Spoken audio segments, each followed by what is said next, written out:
Good morning ஃபோக்ஸ். Monday morning நம்ம அவசரமாக ஆஃபீஸ்க்கு கிளம்பி போகிறோம். கிளம்பணுன்றக்காக ஹரிபரியாக காலையில் எழுந்திரிச்சி சமையல் பண்ணுறோம், இது பண்ணுறோம், குழந்தைகளுக்கு ட்ரெஸ்ஸஸ் எடுத்து வைக்கிறோம். ஸோ ஒரு மார்னிங் பார்த்திங்கன்னா ஒரு போர்க்களமாக இருக்குது. சில பேருக்கு மண்டே மார்னிங் மட்டும்தான் இருக்கும், சில பேருக்கு அந்த வாரம் ஃபுல்லாக என்றைக்கினாலும் எந்திரிச்சா காலையில் போர்க்களமாக தான் போயிட்டுருக்கோம். ஸோ இது ஒரு action which is not planned, அவ்வளோதான். ரொம்ப சிம்பிள். இது ஒன்றும் பெரிய கன்ஃபியூஷனிங்கான விஷயம் கிடையாது. என்னன்னா உங்களுடைய ஆக்ஷனை நீங்கள் பிளான் பண்ணல. ஸோ எல்லா பிளான் பண்ணாலும் காலைல எப்படி சார் அப்படின்றது ஒன்றும் இல்லை. ரொம்ப சிம்பிளிஃபைடாக உங்களுடைய குடும்ப நண்பர்களோடு உட்காந்து அந்த ஆக்ஷனுக்கான சொல்யூஷனை நம்ம யோசிக்கணும்.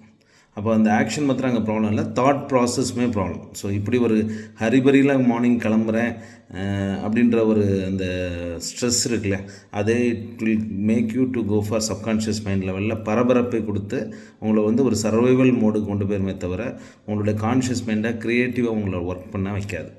ஸோ உங்களுடைய எனர்ஜி பாதி என்ன ஆயிடுது, காலையிலேயே உங்களுக்கு ஸ்பெண்ட் ஆகிடும் போது அந்த டே ஃபுல்லாக உங்களுக்கு டயர்டாக தான் ஃபீல் பண்ணுவீங்க. உங்களோட ஒர்க்கில் உங்களுடைய பெர்ஃபார்மன்ஸும் இன்னும் குறையும், சந்தோஷம் இருக்காது, அந்த ஒர்க்கு உங்களுக்கு பிடிக்காது.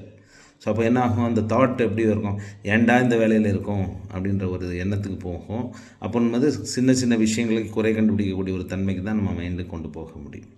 ஸோ இதுதான் அந்த process of morning melody. So it's call morning melody. மெலோடியானா காலையில் எவ்வளோ மெலோடியாக நீங்கள் உங்களுடைய லைஃப்பை ஸ்டார்ட் பண்ணுறீங்களோ then the energy will be save for your rest of the day to be happy. So அப்போ அதுக்கு ரொம்ப சிம்பிள் சொல்யூஷன். மார்னிங் எழுந்திரிச்சு உங்களுக்கு டைமுக்கு வரக்கூடிய ஒரு விஷயத்தை ரிலாக்ஸ்டாக பிளான் பண்ணி அதை எக்ஸிக்யூட் பண்ண பழகுங்க. ஸோ எக்ஸிக்யூட் பண்ண இட் பிகம்ஸ் அன் ஹேபிட் ஆகிடுச்சுன்னா உங்களுடைய தாட்டை நீங்கள் மாற்ற முடியாது, கண்ட்ரோல் பண்ணிக்கலாம். ஸோ பரபரப்பாக இருக்கக்கூடிய அந்த தாட்டை கண்ட்ரோல் பண்ணி ரிலாக்ஸ்டாக யோசிக்க ஆரம்பிச்சிங்கன்னா then it becomes a happy day for you. So wish you all a morning melody. By.